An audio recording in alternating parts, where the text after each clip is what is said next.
All right, what's going on, everybody? Happy Friday. Happy Friday. Currently, the Dow is down 103, the NASDAQ up 40, S&P up one and a half, just a shade under. S&P 500 made new, at least the SPY, sorry, made new all-time highs, proceeded to make new lows. But pretty, overall, fairly active day leading into the holiday weekend. Don't forget, folks, Monday we are closed. It is President's Day. Enjoy the time off. What's going on, Guillermo, John, and Jean? Folks, if you are listening in right now, do me a favor, comment where you're checking in from. Love to give you a shout out. And of course, let's get on to the big topics. Normally on Fridays, we like to do these kind of rapid fire type of plays, but it's really important for us to really understand what's starting to happen in the markets. And obviously, with all the news that's been taking place, you would think that we could see a big shakeup, but we've been on this really strong push um, over the last few sessions. I'll pull this up really quickly here in the broad markets. Now, let me just flip it to the Qs really quick. Ooh, getting a bunch of alerts. Yeah, so the NASDAQ held at the 50 and have launched. Now, you can see that they've rejected near those 52-week highs. So that's what we're waiting on. We're waiting for that breakout. But what a recovery in the Qs and the SPY, of course. You could see right there, 610.99, new all-time highs in the SPY. Now, whether that's going to lead to further progression, a lot of this has to be attributed to what's being hit in the news feed every day. A lot of tariff news, a lot of different executive orders, so it's a lot to keep up with. Leaf, shout out to Michigan. What's up, Guillermo from Texas? Gene from Texas, Austin. Love to check it out. Bob, Chicago. That's right, my hometown. I miss it dearly. We'll be back in April to check it out. John from Southeast Texas. Look at everybody's checking in from Texas. What's up? Shout out to Texas. My man Ty from Florida. Eric from Texas. Ali from BC. That's right. How's it going, Ali? You've had a pretty decent week. So I'm gonna just pull this back really quick. Let's take a look, folks. What's next? So, one of the things that I really want to touch up on today, and I'll bring this up in just a second, are these three stocks. Now, I'm sure everybody knows NVIDIA, Apple, and SMCI. NVIDIA news today, holy cow. Some of the news is flying under the water. They took on new positions in stocks. Actually, let me just do this. This will probably be easier.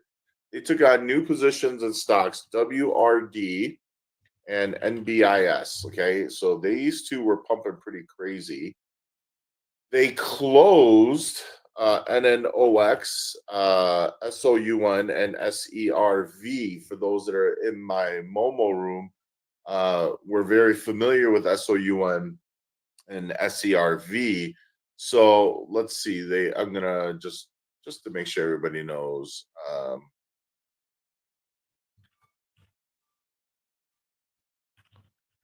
Oops. Open. And here, closed. So it's based on a 13F filing. Now, that's not even the most shocking thing. The most shocking thing is they also reduction, okay? And they reduced on ARM. Now, for those that are familiar, NVIDIA at one point in time actually bought out ARM, but because of a lot of legal issues, most notably antitrust lawsuits from not only just Europe, Asia, but also the United States. They decided to not pursue, the takeover arm, or the merger of arm, but instead took on a equity position, up to 9.99%. Now, when you're a 10% or holder, 10% shareholder or higher of a company, you have to actually file. You have to be listed as one of the top shareholders. And that would have, again, brought in the antitrust lawsuit. So they were at that 9.99% stake. Well, they reduced that by 43%, which is, again, pretty alarming. So they have now reduced their exposure out of ARM, their investment out of ARM. They have funneled it into WRD NBIS, and they totally closed out their investments in NNOX, SOUN, and SERV. Now, there's other stocks, of course, that have some ties to Nvidia. There's one pumping today, I couldn't remember, but nonetheless, it seems like anything that Nvidia touches generally has done really, really well in this market environment. Now we got others checking in. Sarunas, shout out to Sarunas. What up? Robert, old Hangtown, California. What up, Robert? Multi-winner of the Wheel of Name. Um, represent NorCal here. Now, the reason as well, what I wanted to bring up, so we're going to talk about these in just a second. Let's look at NVIDIA. So, what I really love, because there's two things. I wanted to talk about NVIDIA and Apple projection. Right now, the possibility of NVIDIA trading as high as 148 to 150 by next week is absolutely in the picture. So, I wanted to make sure I outline and explain why. The biggest thing, if you guys can tell, and I'm sure the projection may make it a little small, so I'm going to make it a little bit bigger here. It's because they're able to close and open above the 50 SMA where they directly rejected from. And this is important. This was such a strong recovery. Number one, they got above the 200-day moving average. And since then, they've been making this push to the 50. Once they got to the 50, they got knocked back, but here they are immediately popping back up. So now when we look at it really close, they had closed and then opened above that level and immediately used resistance as support. And if we take a look, folks, if you've had any dealings with me, any of my lessons, I talk a lot about profit pockets, which is upside without much technical resistance. Remember, technicals also give a reason for buyers to try and take profits in case the stock may pivot, and also B, subsequently sellers starting to initiate positions if they start seeing that stock respecting that key technical level.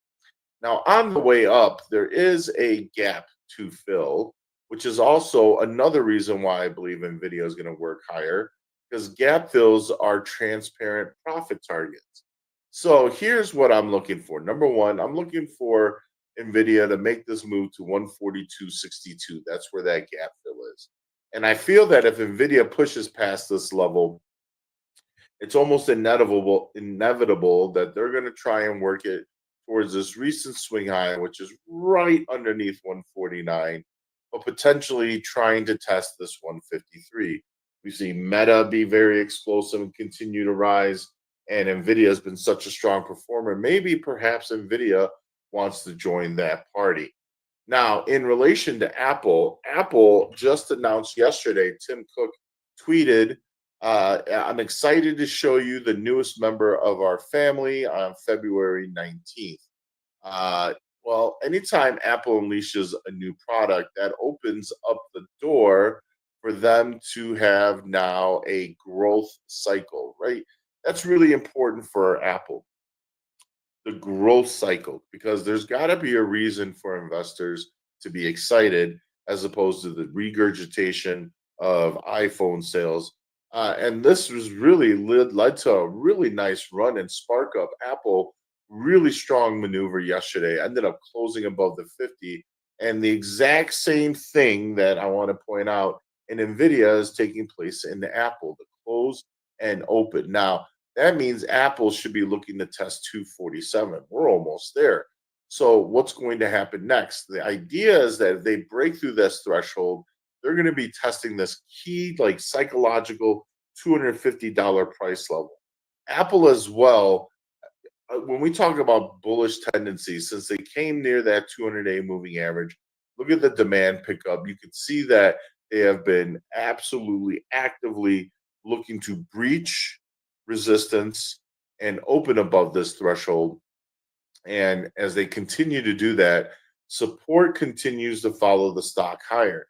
So when support follows the stock up, it means that demand has ramped up to a higher degree. People are more than willing to pay at higher price points for Apple and chase the stock on up. So we're approaching this 247. So let's say 246 to 247. This is a very critical price level. Then we're going to be focusing on this 250 to 252. I think ultimately Apple could end up as high as 255 by the end of next week. So, well, it's not like a home run trade. That's still 11 more dollars than where it is right now. And again, a beloved name like Apple, it certainly could be a possibility. Now, before I get into SMCI, I just want to look at Dell really quick. Dell looks like they're spiking on news. Not sure what's happening. So for my day traders, you're going to want to keep an eye on Dell here. Currently got some resistance at around 117 to 120, but they just breached a very critical technical level at right around this 113 price. That was the 50 SMA. They got the death cross here, about a month back. But this is pretty interesting because if they could now spark up Dell getting through, anywhere from realistically, the resistance is layered from 120 to 125. Same thing with Dell, folks. Look at what Dell has to offer above 125. You know what? There's a very attractive gap fill that's in the picture here. Um, that is going to be at 141.29. So, leapfrogging 125 opens the door for a pretty substantial jump, I would say, more than 10%. I don't know what's spiking. It says Dell shares are trading higher after Bloomberg reported that the company is nearing a deal to sell 5 billion in AI servers to XAI. Look at Dell making moves with Elon.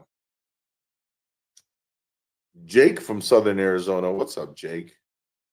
Kent from Placerville. All right. And I have no idea how to pronounce this, but we got someone else from Austin and someone from Northern Indiana. All right. So that's my neck of the woods as well. Currently, right now, my neck of the woods is Colorado. All right. So now, with that breaking news, I also wanted to make sure we talked about SMCI. Now, I have had a plethora of questions about SMCI. One, we've seen the stock performance get a little shaky on earnings, but they immediately got bought back up and absolutely been jumping. They're right into resistance. And you can see once in the short term, the bullish thesis for stocks is to be above this white line, which is a linear regression mean on the linear regression channel. Again, an indicator I love to use. It has great projections. The channel extensions, meaning the top and the bottom, are two standard deviations, but this linear regression mean is a very key pivot level. Stocks react and behave differently above and below. So that's really vital here. SMCI is bumping into resistance. They're going to have resistance layered from this 47 and 3/4 to around 50 half. And then, of course, the 200-day moving average, which is at 53.62. But that's the thing. Once it starts getting above this level, it really does widen up. Now, there's certainly obviously these key spike levels where the stock could turn down from that we would look into. But ultimately, I think that if we could get above the 200-day moving average, it brings us some CI out of the long-term bearish state into the more longer-term bullish state. And again, when stocks start to recover and get above that 200-day moving average, people think that things may be overextended. They're afraid to buy, but it's almost as if it's just a new chart and a new start for that name because institutions, retail traders, some institutions won't touch stocks that are under the 200-day, some hedge funds as well, but we could just see this spark up. So SMCI downgraded their guidance, their full year guidance of revenue by $5 billion. Okay.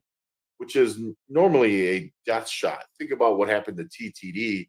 Their their forward guidance for the next quarter missed by 7 million, and they got a 40% haircut yesterday. So obviously, there's probably something more to it, but that's the general reason, right? They missed guidance. Well, why is SMCI up? I'll tell you why, in my opinion. It's because they've actually had financial numbers to report. And more importantly, these numbers look to be satisfactory in relation to their compliancy to NASDAQ, AKA, they're not going to get delisted. And so all the fear of delisting is now being thrown out the window. That in turn is now bringing investors and traders back into the stock. The question is, can we see this recovery above 50 and 53.63? I'll tell you what, if this stock could get above the 200-day moving average and anchor, meaning find acceptance and hold that as the floor, this thing is going to pump. I don't think it's going to pump like the old SMCI, but going from 53 to 60 is a very big possibility. Going from 60 to 70 over next, 2.5 weeks is a possibility. We're certainly spoiled by stocks like Meta that, can move 100 points in a month. We got to make sure we don't look at that with SMCI. Remember, they did a split. They did a 10-for-1 split. So their float is 10 times greater than normal. But that being said, this is a retail darling, and there's a real possibility of a recovery in this name, one that I absolutely didn't think was going to happen unless they were able to fulfill the requirements and, of course, the demand of compliancy from the NASDAQ. So make sure you folks keep this on your radar, okay? That's really important. Paul, I'm just gonna say you're from Louisiana. Pancha Tallulah. I like to put that on my eggs. Timbuktu from Edward. All right, so the next topic I want to bring up, folks, TikTok versus Meta. Now, uh, if you haven't seen the news, President Trump has delayed the so-called ban on TikTok, at least for now. Well, typically that would send Meta down. We've seen it effectively work Meta lower. In fact, it happened a lot during these points, and seeing a lot of that volatility. That was also spike, pop, and drop. But Meta's been on this ungodly tear. And it's for a lot of different reasons, folks. Opening up their own data center, pushing into AI a little bit more. Remember how punished the company was when they announced expenditures for metaverse, right? They increased expenditures from 20 billion to 40 billion. Stock cratered $120, and in fact, it ended up dropping over $200 from that peak, only to recover up to 700 bucks, right? Well, this time around, they announced that they're going from 60 to 90 billion dollars in expenditures. And guess what? The market's like, heck yeah, we love AI. I don't know where Meta's going to stop, but I got to tell you, if we're looking at which stock is going to be the next $1,000 stock, this one's going to be it. It's a real race, folks. And, this is what's really interesting. How well will Meta continue to perform? When is it going to slow down? The answer is I don't know. I don't really care. If they continue to make higher highs and they continue to finish positive for the day, let's not overthink it, folks. And I know that there are people that are itching, and I mean they are itching to buy some puts. Don't do it. Not now, at least. Next watch is going to be at 750, then 775, and then 800, 825, 850. I think you guys understand. Every $25 increments for a stock like this is where I would look at the hourly projection on the hourly chart in terms of the linear regression channel, folks. It's already projected at 783. We're already at that threshold on the daily chart. So we actually, over the next few days or next week, could see a knockback, but it's Meta. This thing is on a runaway path straight to Mars right now, folks. Enjoy the ride. All right. Now, folks, again, I don't want to, keep on getting you stuck, but I do need you folks to do two things for me. Number one, the word of the day today is candy. Candy. So do me a favor. You want your name on that wheel, spam that chat with the word candy.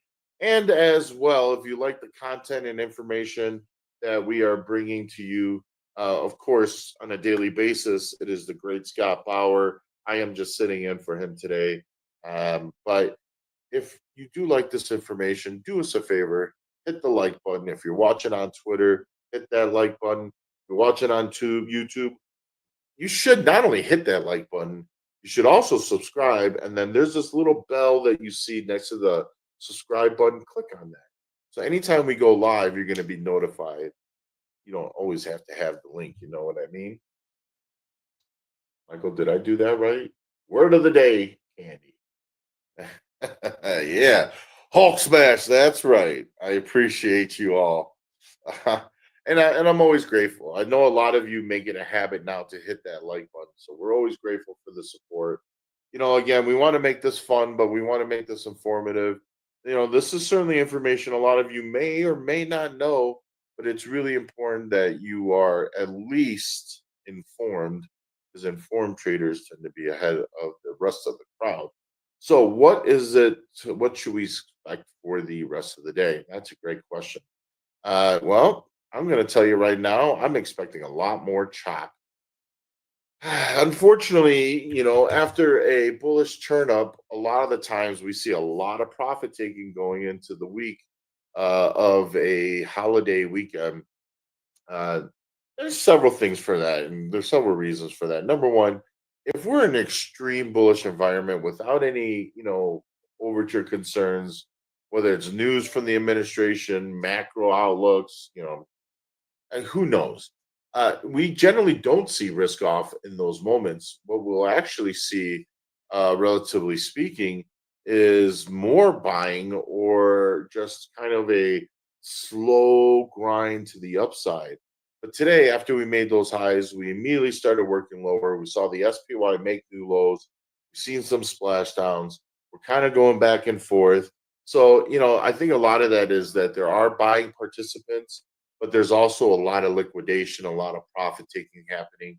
Going into the weekend, anything can happen, and because it's a longer 3-day weekend, it's also an additional day for news to hit the wire without the markets open. And sometimes people get really concerned about that. I expect Tuesday to be a little slow next week. As we kind of rev in, a lot of times, you know, it takes, it's like an old car where you have to warm up the engine a little bit. But we certainly can see a lot more activity take place next week. So we got the FOMC minutes out, of course. That's going to be super important. Um, let's see, leading indicators, no biggie. 7-year note, 5-year note. That's going to be important. Friday, let's see, we have PMI. Wow. We have PMI, that's going to be important. And then we have consumer sentiment on Friday of next week. And I got to tell you, last time we had the consumer sentiment report, the market, the NASDAQ in particular, I think dropped $5 or $6 instantly off of that report. So this is something kind of to be unaware of, that the consumer sentiment report has been moving the markets as of late.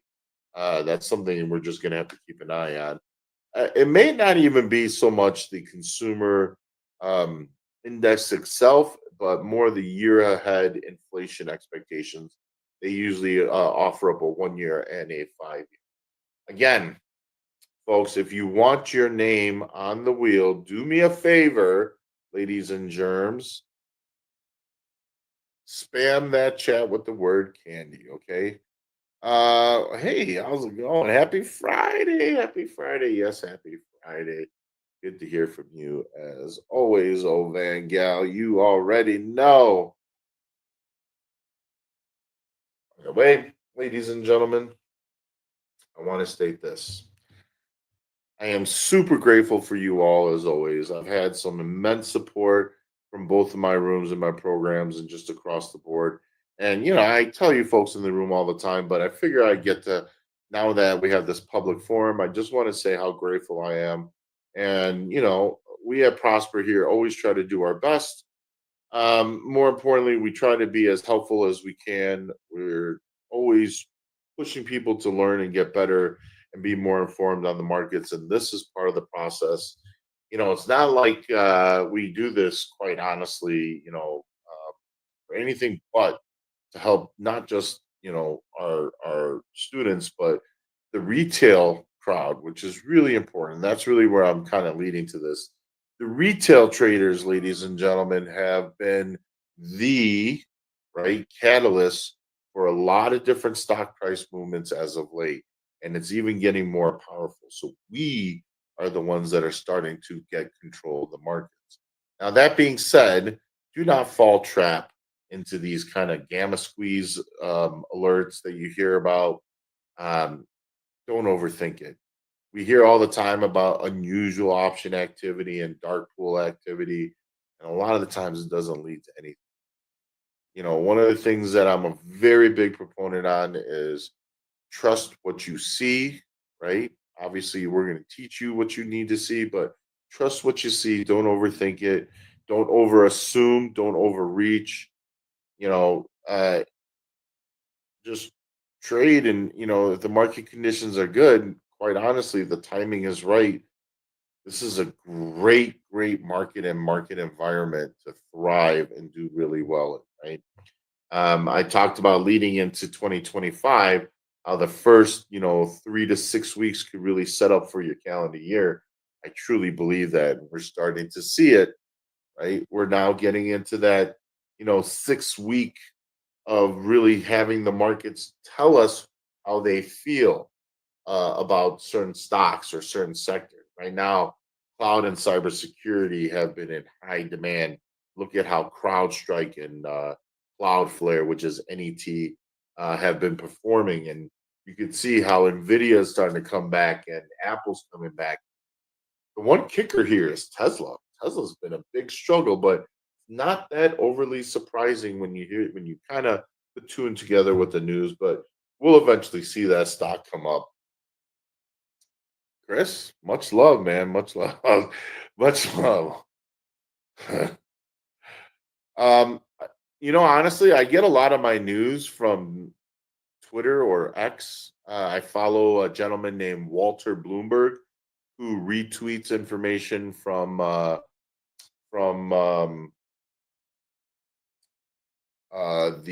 Bloomberg terminal. I know that sounds crazy. And I'll give you a couple of names that you folks may want to follow. You could just check it out. If you want to follow me, I am Disciple of Trend. But Walter Bloomberg is a great source of information. They're always spinning. I also like FSMN, which is Fast Stock News, and it's two S's on the news. He also likes to alert a lot from the Bloomberg terminal. Unusual whales, they talk about unusual option activity, and same with Cheddar Flow. I know. I don't really listen to it too much. There are a few that will have interest. Oracle is another one that's really good for traders. Market Rebellion, that's the Nigerian brothers. But generally speaking, if I don't get my news from them, I get my news directly from Thinkorswim's news feed. You can see it right here as well. It's not always timely, but that news will come into picture. Here you go. That was that Dell Technologies close to $5 billion AI server deal. So hopefully that will help you folks. And with that, ladies and gentlemen, let's do the wheel of names. Da-da-da-da-da-da. Good luck, everybody. You already won. You're not gonna be qualified. Today's winner is it was almost Jake. But it is Jeanette. Jeanette. Win this week? Did she win? Jeanette the winner. Jeanette, you around? Jeanette, hopefully you're around. Congratulations. Please reach out to Prosper Swag at prospertrading.com. Congrats to Jeanette and congrats to everybody that's been winning. And with that, ladies and gentlemen, I want to say thank you. Thank you for your time and participation as always. I hope everybody has a great weekend. SSS members, even here, I'm telling you, Sunday's class is going to move to Monday. We will see you Monday. And everybody else, I will see you next time. Scott will be here on Monday. And with that, folks, I am out of here. Peace and love until next time.